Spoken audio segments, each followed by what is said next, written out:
اسلامیہ مصطفیٰ جان رحمت صلی اللہ تعالی علیہ وسلم سے زیادہ کوئی حسین و جمیل اس کائنات میں نہ آیا ہے اور نہ قیامت تک آنے والا ہے۔ اور میں اگلی بات آپ کے سامنے عرض کروں، دوسری وجہ جو میں نے آپ سے بیان فرمائی تھی کہ آقا علیہ الصلوۃ والسلام سے زیادہ کوئی حسین و جمیل نہیں، اور دوسری وجہ جو بندہ کسی سے محبت کرتا ہے وہ علم کی وجہ سے ہے۔ آپ مجھے بتائیں، اللہ تبارک و تعالیٰ نے آج تک جتنے بھی لوگ آئے ہیں، رسولان نظام ہو، انبیاء کرام ہو، صحابہ ہو، تابعین ہو، مفسرین ہو، محدثین ہو، علماء ذوی احترام ہو، اور قیامت تک جتنے والے آنے والے لوگ ہیں، ان کو جو علم اللہ تبارک و تعالیٰ نے عطا فرمایا ہے وہ میرے آقا علیہ الصلوۃ والسلام کے صدقہ و طفیل میں عطا فرمایا ہے۔ اور جب میرے حبیب کی باری آئی تو اللہ تبارک و تعالیٰ قرآن مقدس کے اندر میرے حبیب علیہ الصلوۃ والسلام کی شان و عظمت کو بیان کرتے ہوئے فرماتا ہے وَعَلَّمَكُم مَا لَمْ تَكُنْ تَعْلَمُونَ، اے حبیب ہم نے آپ کو وہ سکھا دیا جو آپ نہیں جانتے تھے۔ یہ علم کی رفعت و شان ہے۔ اللہ فرماتا ہے جو آپ حبیب نہیں جانتے تھے وہ ہم نے سکھا دیا۔ پتہ یہ چلا آقا علیہ الصلوۃ والسلام سے زیادہ کوئی علم والا نہیں ہے، تو اگر ہم کسی کے علم کی وجہ سے محبت کرتے ہیں تو آقا علیہ الصلوۃ والسلام کی ذات اس بات کی زیادہ حقدار ہے کہ ہم آقا علیہ الصلوۃ والسلام سے زیادہ محبت کریں۔ اور تھوڑی سی اور بات کو دیکھیں، جب عام لوگوں کے علم کی باری آئی تو اللہ اسی قرآن میں فرماتا ہے وَمَا أُوتِيتُم مِّنَ الْعِلْمِ إِلَّا قَلِيلًا، اے میرے بندو ہم نے تم کو بہت تھوڑا علم دیا ہے، یعنی کہ جو کثرت علم ہے وہ ہم نے مصطفیٰ جان رحمت صلی اللہ علیہ وسلم کو دیا ہے۔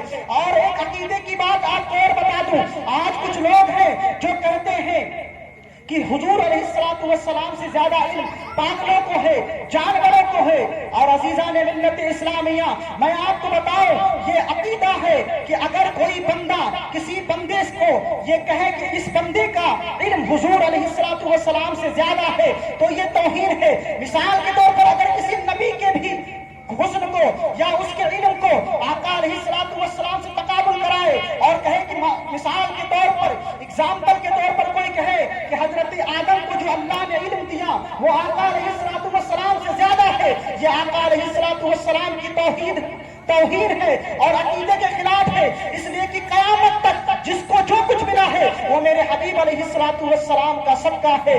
یاد رکھیں تو اللہ تبارک و تعالیٰ نے سب سے زیادہ علم اپنے حبیب علیہ الصلوۃ والسلام یعنی ہمارے اور آپ کے نبی محمد عربی صلی اللہ علیہ وسلم کو عطا فرمایا ہے۔ اور تیسری بات، جب بندہ کسی سے محبت کرتا ہے تو اس کی سخاوت کی وجہ سے کہ بندہ بہت نوازتا ہے۔ آپ مجھے بتائیں آقا علیہ الصلوۃ والسلام سے زیادہ سخی کون ہے؟ میرے امام فرماتے ہیں ہاتھ جس سمت اٹھا غنی کر دیا، موج بحر سماعت پہ لاکھوں سلام، موج بحر سماعت پر لاکھوں سلام۔ اور فرماتے ہیں میرے قریب سے گر قطرہ کسی نے مانگا، میرے قریب سے گر قطرہ کسی نے مانگا، دریا بہا دیے ہیں، دربے بہا دیے ہیں۔ عزیزان ملت اسلامیہ آقا علیہ الصلوۃ والسلام کے ہمارے اوپر اتنے احسانات ہیں، اتنی نوازشات ہیں جتنے ہمارے جسم پر بال بھی نہیں ہیں۔ آقا علیہ الصلوۃ والسلام سے سچی اور پکی محبت پیدا کیجئے، آپ دیکھیں گے کہ آپ کی دنیا بھی کامیاب ہو جائے گی اور آخرت بھی کامیاب ہو جائے گی۔ صحابہ نے کوئی بہت بڑا کام انجام نہیں کیا تھا، انہیں کے دل میں آقا علیہ الصلوۃ والسلام کی سچی محبت بیٹھی ہوئی تھی، اسی لیے نہ ان کی نمازیں قضا ہوتی تھی، وہ نمازوں کی بھی پابندی کرتے تھے، روزے بھی رکھتے تھے، حج اور زکات بھی ادا کی ہے۔ اور جب نبی علیہ الصلوۃ والسلام پر جان کی باری آئی تو جان بھی قربان کر دی، مال کی باری آئی تو مال بھی قربان کر دیا۔ یعنی کہ آقا علیہ الصلوۃ والسلام کے عشق میں جس چیز کی قربانی پیش کرنے کی باری آئی سب کچھ قربان کر دیا۔ یہی ہمارے اسلاف نے اپنا طریقہ اپنایا اور انہوں نے ان کو اپنا آئیڈیا بنایا اور ان کی دنیا بھی کامیاب ہو گئی اور آخرت بھی کامیاب ہو گئی۔ یوں تو آپ پڑھتے چلے جائیے، ایک سے ایک آفتاب و محتاب تاریخ میں موجود ہے۔ میں صرف آخری گفتگو کی طرف آتا ہوں۔ علامہ کافی مراد آبادی کو آپ پڑھ لیجیے، انہوں نے کیسی کیسی قربانیاں پیش کی ہیں۔ انگریزوں نے ان کے اوپر استری یعنی جس کو آپ پریس کہتے ہیں ان کے جسم ناک پر پھیرا ہے، لیکن انہوں نے کبھی بھی تعلیمات مصطفیٰ کا سودا نہیں کیا، عشق مصطفیٰ کا سودا نہیں کیا۔ اور جب وہ دنیا سے جانے لگے تو مومنوں کو دستے کے گئے اور انہوں نے آخری اشعار لکھے تھے، کوئی گل باقی رہے گا نہ چمن رہ جائے گا، کوئی گل باقی رہے گا نہ چمن رہ جائے گا، پر رسول اللہ کا دین حسن رہ جائے گا۔ اور عقل سے کم خواب کی پوشاک پر نازا نہ ہو، اپنے بہترین سوٹ بوٹ پر، اپنی گاڑی اور بنگلوں پر، اپنی جائیداد اور پراپرٹی پر، اور اپنی طاقت و شوکت پر ناز مت کرو۔ فرماتے ہیں عقل سے کم خواب کی پوشاک پر نازا نہ ہو، اس تنے میں جان پر خاکی کفن رہ جائے گا۔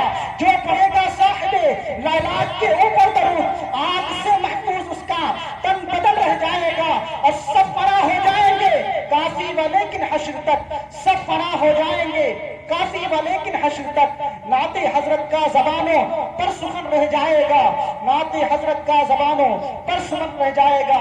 استغفر اللہ ربی من کل ذنب واتوب الیہ، وآخر دعوانا ان الحمد للہ رب العالمین۔ السلام علیکم ورحمۃ اللہ تعالی وبرکاتہ۔ سبحان اللہ، ماشاء اللہ، بڑا خوبصورت بیان فرما رہے تھے اور اچھے انداز میں بیان کر رہے تھے، لیکن تھوڑا